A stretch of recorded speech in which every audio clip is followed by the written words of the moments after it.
भैया ध्यान दें, आपकी प्रश्नावली 4.3 समाप्त हो गई थी। अब आपकी प्रश्नावली स्टार्ट होगी 4.4, जिसमें केवल 2 क्वेश्चन है ना। प्रश्नावली 4.4 में केवल 2 प्रश्न हैं। एक हम बता दे रहे हैं आज, एक बता देंगे कल। ठीक, आप सवाल एक ही लगाएं, लेकिन आपको सवाल बहुत समझते हुए लगाना होगा। यदि आपको बुलाया जाए कि आप बोर्ड में लगाओगे सवाल, तो आपको लगा लेना चाहिए। ठीक है, तो बात समझ में तो सबके आएगी, लेकिन आपको आएगा नहीं। आएगा कब तक नहीं? जब तक आप प्रयोग नहीं करोगे, प्रैक्टिस नहीं करोगे, है ना। सवाल आप लगाओगे नहीं। तो देखिए, हम पर आपको समझा दे रहे हैं, इसको आप फेयर में लगा लीजिएगा। ठीक है, और दूसरा सवाल आपको फिर कल बता दिया जाएगा। तो प्रश्न क्या है? प्रश्न नंबर 1, फर्स्ट पार्ट, 1 चर वाले, सेकेंड पार्ट 2 चर वाले समीकरण के रूप में y बराबर 3 का ज्यामितीय निरूपण कीजिए। ठीक है, 1 चर वाला और 2 चर वाला। तो आप हल जब करोगे तो आप अच्छी प्रकार से जानते हो। जैसे y बराबर 3 दिया है, अब आप खुद बताओ, ये जो फर्स्ट पार्ट दिया है y बराबर 3, ये 1 चर वाला रैखिक समीकरण है कि 2 चर वाला रैखिक समीकरण है?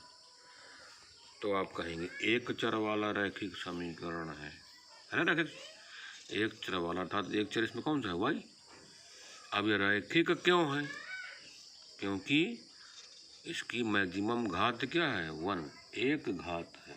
ठीक है, 1 घात होने के कारण ये 1 चर वाला रैखिक समीकरण है। अब समीकरण क्यों कहा जाता है? क्योंकि बराबर के चिन्हों के द्वारा ये चर और अचर क्या है? पृथक है, अलग है। ठीक है, इसीलिए ये समीकरण है, अर्थात 1 चर राशि वाला रैखिक समीकरण है। इसे क्या करना है आपको? ज्यामितीय निरूपण करना है। अब आपको क्या करना है? आपको ज्यामितीय निरूपण। ठीक है, आप खुद अच्छी प्रकार से जानते हैं कि यदि हम इसका ज्यामितीय निरूपण करें, ठीक है, तो आप ग्राफ में ही तो करोगे। ग्राफ ये देख लीजिए, ग्राफ है आपको। अब आप खूब अच्छी प्रकार से जानते हैं ये। ठीक, आपका क्या कौन सा अच्छा है? x अच्छा है। ठीक है, x अच्छा है। y अक्ष भी खींचना चाहो तो खींच सकते हो। ये आपको y अक्ष हो गया। ठीक, ये आपको y अक्ष हो गया। ये क्या है? आपका मूल बिंदु हो गया। मूल बिंदु से बाईं तरफ x का मान ऋण में, मूल बिंदु से दाईं तरफ x का मान धन में, मूल बिंदु से ऊपर y का मान धन में, मूल बिंदु से नीचे y का मान ऋण में। ये आप अच्छी प्रकार से पढ़ चुके हैं। ठीक है ना। आपको यहाँ पर क्या दिया? y बराबर 3, अर्थात y का मान क्या है? 3। अब आपसे कहा जाए कि अच्छा ये बताओ, कभी आपने संख्या रेखा पढ़ा है? तो आपका यहाँ पढ़ा। तो ये रेखा है कि नहीं रेखा? इस रेखा पर हम लोग क्या प्रदर्शित कर देते हैं? भाई संख्याएं लिख देते हैं। अगर संख्याएं लिख देते हैं तो यहाँ पर क्या है? शून्य। यहाँ पर क्या है? ऋण 1। यहाँ पर क्या है? ऋण 2। यहाँ पर क्या लिखेंगे? ऋण 3। यहाँ पर ऋण 4। इधर आएंगे धन 1, इधर धन 2, ये धन 3, फिर धन 4, है ना, ये धन 5। तो हमने क्या देखा, क्या माना कि छोटे 10 खाने क्या मानेगा? एक मात्रक। छोटे 10 खानों को क्या माना? एक मात्रक। तभी 10 खाने में 1 लिखा हुआ है। फिर अगले 10 खाने और मिला देंगे, क्या लिखेंगे? 2, और अगले 10 खाने मिला के 3। इस प्रकार ये लिखा गया है। अब लिखा यहाँ पर y बराबर 3, अर्थात y का मान क्या है? 3 है। अब रही बात y का मान 3 आप कहाँ दर्शाओगे, है ना। अब चूंकि इसमें x का कोई मान तो है नहीं, क्योंकि 1 चर राशि वाला है, तो y का मान आप चूँकि संख्या रेखा पर ही दर्शाना है, तो इसी को आप लिख दीजिए y का मान 3। कोई दिक्कत नहीं होगी, है ना। यही बिंदु क्या है आपका? y बराबर 3। ठीक, अब आप कहेंगे कि ये तो x अक्ष में आपने लिख दिया y बराबर 3। ठीक है, तो यही बात सही है कि हमने y बराबर जो है x अक्ष में लिख दिया। अब आप अगर ये कहा जाए कि नहीं y का मान तो 3 है, ये बात सही है, तो x अक्ष से, है ना, जब कोई रेखा प्राप्त होगी तो वो 3 मात्रक की दूरी पर होगी, अर्थात 1, 2 3। ठीक, क्या लिखेंगे आप? 1 2 3 यहाँ लिखना चाहिए आपके हिसाब से। भाई यही तो y का मान 3 है, अर्थात इसके समांतर एक प्रकार से ये रेखा प्राप्त हुई। भाई यही बिंदु जो है y बराबर 3 है। अब आप देखिए भाई, अगर ये y बराबर 3 है तो ये भी तो आपको y बराबर 3 होगा। भाई 3 है तो आप कह रहे हो, है ना। यहाँ पर x की कोई चर्चा नहीं की गई कि x का मान 0 है, कि x का मान 1 है, x का मान 2 है, ये कुछ कहा गया है क्या? तो कुल मिलाकर के y बराबर 3 अर्थात एक चर राशि वाली रेखा का बताओ ये समीकरण हुआ कि नहीं हुआ? ठीक है। अब y का मान 3 आप यहाँ भी लिख सकते हो। भैया हमको x अक्ष से 3 मात्रक की दूरी पर जाना है, तो 3 मात्रक की दूरी पर तो बिंदु है ये। अब इस रेखा पर बहुत से बिंदु प्राप्त होंगे ना। ठीक, तो कुल मिलाकर के एक सीधी रेखा ही तो प्राप्त होगी। बोलो, ये सीधी रेखा बन रही कि नहीं बन रही है? तो x अक्ष के समांतर ही तो है। भाई यही रेखा तो आप, इसी रेखा का तो समीकरण y बराबर 3 होगा। तो हमने इसी को कह दिया था y बराबर 3। ठीक है, तो कोई बुरा नहीं कहा। चलिए ठीक है, अच्छा जैसे भी आपको समझ में आए।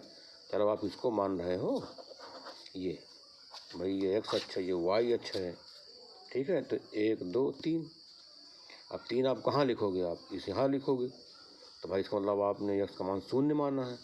यहाँ लिखोगे तो x का मान 1 माना है। यहाँ लिखोगे तो x का मान 3 माना है, y का मान 3। ठीक है, तो कुल मिलाकर के यह एक रेखा प्राप्त होगी जो कि x अक्ष के क्या होगी? समांतर होगी। यही y बराबर 3। ठीक है, y बराबर 3 अर्थात एक चर राशि जो समीकरण है, उस समीकरण का ये क्या है? ज्यामितीय निरूपण है।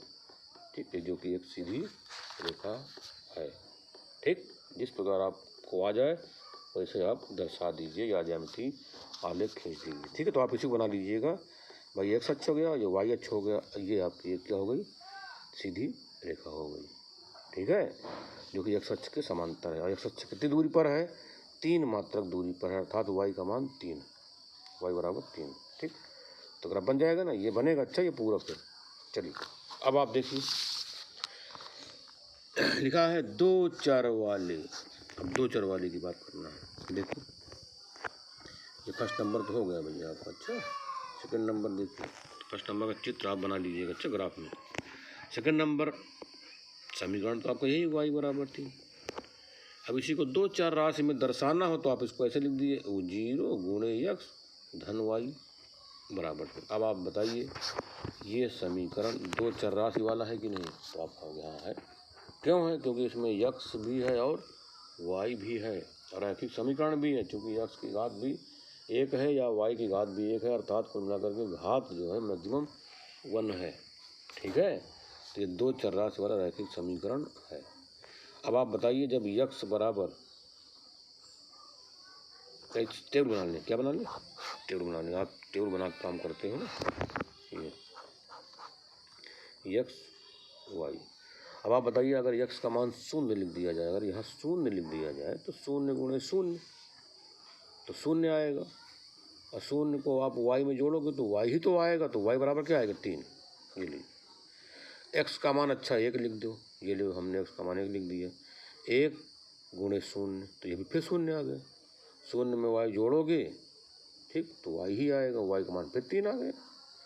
अच्छा, x का मान ऋण 2 लिख दो। अगर x का मान ऋण 2 लिख दोगे तो x का मान ऋण 2 लिखने हो तो 0 में गुणा करोगे ऋण 2 को, तब फिर 0 हो गया। तो y में 0 जोड़ेंगे तो फिर y आएगा। तो y बराबर 3 तो आएगा। ठीक, तो आप देख रहे हो हर बार y बराबर 3 आता है। चाहे आप ये 0 लिखें, चाहे 1 लिखें, चाहे ऋण 2 लिखें, चाहे ऋण 6 लिखें, चाहे ऋण 25 लिखें, चाहे 2 लिखिए। ठीक, अब आप इसका आलेख खुद खींच लेते हो। अब इसका आलेख कैसे खींचते थे अगर आपको याद हो तो बता देते हैं। याद है आपको? ये सच होगा, ये आपको याद रहे। पटरी से आपको खींचना है, रोलर स्केल से। अच्छा, हमारे जैसे ना खींच लेना भाई, हम तो बता रहे हैं, आपको हिंट्स दे रहे हैं। ठीक, इस सवाल को आप घर में पूरा कर लेंगे। फिर वही x अक्ष में क्या माना हमने? 10 खाना बराबर 1। ठीक है, तो ये आप लिखोगे यहाँ पर x अक्ष बराबर x अक्ष है ना, 10 छोटे खाने बराबर 1 मात्रक, y अक्ष 10 छोटे खाने बराबर 1 मात्रक। ठीक है, तो आपका ये भी एक है, ये यहाँ, ठीक है, ये आप जान रहे हो कि ये एक एक है यहाँ पर, अर्थात ये भी एक, ये भी एक, 1 2 3 4 है ना। इधर क्या लिखोगे, ऋण 1 ऋण 2 ऋण 3, सबको पता है ये, ऋण 1 ऋण 2 है ना, ऋण 3, बस दर्शा दीजिए। x का मान क्या, 0, x का मान 0 तो y का मान क्या है, 3, 1 2 3, ये 0, 3। फिर है x का मान 1, y का मान 3, x का मान 1, अर्थात ये y का मान 3, 1 2 3, पी आ गया, 1, 3, एक बिंदु हो गया, एक बिंदु हो गया, 2 बिंदु मिल गए। अब x का मान ऋण 2, अर्थात 1 2, फिर y का मान क्या है, 3, 1 2 3, ये ऋण 2, 3 हो गए 3 बिंदु। क्या करोगे आप, इनको स्केल से मिला दीजिए, पटरी से क्या करें, मिला दें। अब आप ही बताओ, यह जो आलेख बनाया है एक सीधी रेखा है ना, तो ये किस रेखा का, अर्थात इस रेखा का समीकरण क्या है, 0 × x धन y बराबर 3, अर्थात 2 चर राशि वाला रैखिक समीकरण है कि नहीं। ये इस रेखा का जो समीकरण है वो 2 चर राशि वाला रैखिक समीकरण है। ठीक, तो आप देख लीजिए बनाना ये, तो कुल मिलाकर के आप देख रहे हो, जो पहले हमने बनाया था वो भी लगभग ऐसे ही था, और जो दूसरा बनाया वो भी लगभग वही है। ठीक है, लेकिन दोनों अलग अलग ही बनाए जाएंगे। ठीक, तो इस प्रकार आप दूसरा सवाल भी, इसका सेकंड पार्ट, पहले का सेकंड पार्ट भी कर लीजिएगा। इस प्रकार आपने देखा फर्स्ट और सेकंड पार्ट को हमने ज्यामिति निरूपण करके दिखा दिया। ठीक, तो बात यहाँ से समाप्त करते हैं, फिर शेष फिर